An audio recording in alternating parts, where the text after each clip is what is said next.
until my brother and I were too afraid to steal or lie or take our clothes off. It rained often where I grew up, and the rain came down cold and sideways. It fudged the sky and stung like bees, not like the rain that fell on Rosemary Cole. The rain in Kearney County is soft, even when it's pouring down. Even in February, when your tank fills time and time and time again. The wet, Australians call it. In New Zealand, it's just the weather. The earth takes it all and everything grows. In Kearney County, the earth takes its time and muddy brown water spills through the town. Then comes winter, with its blue sky mornings and sharp-lit afternoons, its pelicans and its butterflies, its months of mangoes and avocados and lilac golden sunrises. At the edge of Winifred, on the far side of Lake Kearney and hidden by trees, is a chocolate factory grown up from the milking shed it was in the way back when Winifred was a simple dairy farm. At the bottom of the high street, what was then a farmhouse is now a pub, though they call it Kearney's Grand Hotel. Named after Nathan Kearney, who built the dam they call a lake, who bought and raised the cattle and built the now a chocolate factory. Tourists order battered lunches from a chalkboard on what began as Nathan Kearney's porch, and locals sit and sip and chatter in the same pink light that I imagine Nathan Kearney must have sat in, back in his day, in a rocking chair, perhaps, smoking a long and spindly pipe and looking out across the water to his milking sheds.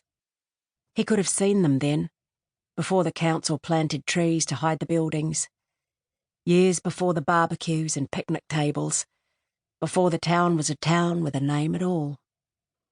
No one knows what became of Nathan Kearney in the end.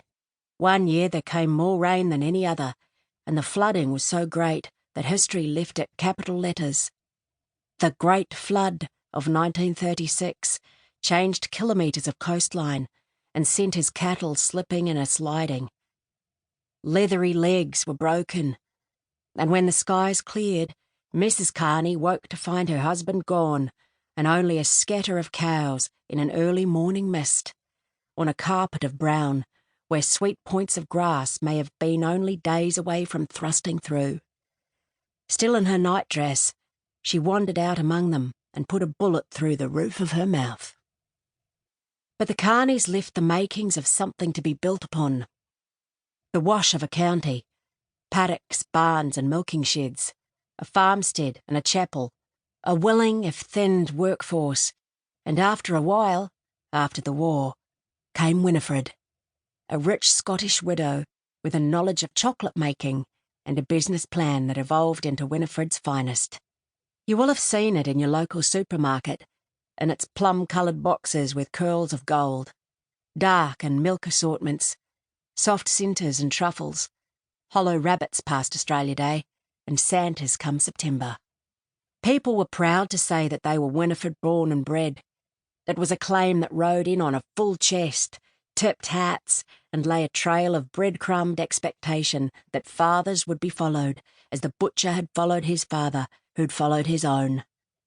But times change, and on the butcher's wide window the arc of Lamb and Sons was shortened.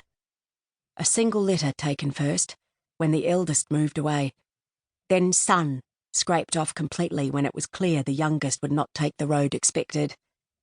A cousin followed, in the end, the son of a brother of Mrs. Lamb, so not a lamb, but a son of the town and family, Tom was quick to reassure his customers. It was the son of a signwriter who re-stenciled the window, Lamb and Coulter, quality butchers. And I imagine it was the son of a panel beater who resprayed their big refrigerated van. Eddie may not have wanted to be a butcher, but he remained the butcher's son. And though Rosemary Cole became Rosemary Lamb the day she married him, to the town she would always be a Cole. Every pig had its place. The butcher, the baker, the troublemaker. Winifred's storybook pages were really turned. It was a town of known beginnings, but it was not a place for beginning again.